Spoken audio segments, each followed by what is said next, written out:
আমি এখানে একটি বিষয় নিয়ে কথা বলতে এসেছি। জরুরি অবস্থায় রক্তপাত নিয়ন্ত্রণ করতে আপনি কি করবেন? আপনি হয়তো রাস্তার পাশে একজন পথচারী হতে পারেন, আপনি দেখতে পারেন কেউ গাড়ির ধাক্কায় পড়েছে, একটি শিশু পড়ে গেছে বা একজন প্রাপ্তবয়স্ক পড়ে গেছে এবং হঠাৎ রক্তপাত শুরু হয়েছে। তাহলে আপনি কি করবেন? প্রথম যে বিষয়টি মনে রাখতে হবে তা হলো রক্তপাত যেখানে হচ্ছে সেই স্থানে চাপ প্রয়োগ করার চেষ্টা করা। এটি সমস্ত প্লেটলেট এবং ক্লটিং ফ্যাক্টরগুলিকে সাহায্য করে। তাই ফ্যাক্টর এবং প্রোটিনগুলি যা রক্তপাত নিয়ন্ত্রণে সাহায্য করে তারা ঘটনাস্থলে সাহায্য করতে আসে।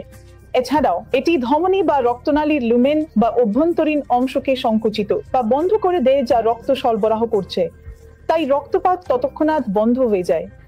যদি এটি একটি গভীর ফাঁকা ক্ষত হয় তাহলে একটি পরিষ্কার কাপড় নিয়ে তা ভরাট করা এবং ক্ষত ভরাট করার পর চাপ বজায় রাখা নিশ্চিত করা রক্তপাত যত তাড়াতাড়ি সম্ভব বন্ধ করতে সাহায্য করে। এছাড়াও যদি আপনার একটু বেশি অভিজ্ঞতা থাকে তাহলে একটি পরিষ্কার কাপড় নিয়ে যা আমরা টুর্নিকেট বলি তা বাঁধা মানে চাপ প্রয়োগ করা। শুধু প্রক্সিমান অর্থাৎ যেখানে আঘাত হয়েছে তার থেকে শরীরের কাছাকাছি। ধরুন একজন ব্যক্তির আঙুল কাটা গেছে, তাহলে রক্ত সরবরাহ সাধারণত বাহু থেকে আসে এবং তারপর আঙুলে যায়।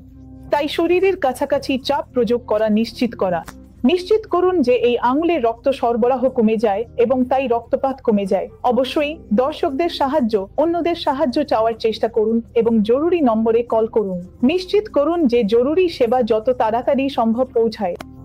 যদি এটি একটি ছোট রক্তপাত হয়, যেমন নাক থেকে রক্তপাত, নিশ্চিত করুন যে চাপটি নাকের ডগায় প্রয়োগ করা হয়েছে। নিশ্চিত করুন যে রোগী সামনের দিকে ঝুঁকে থাকে, রক্ত গিলে না ফেলে, মুখ খুলে শ্বাস নেয় যাতে রক্ত তাদের পেটে না যায় এবং অসুস্থ না করে।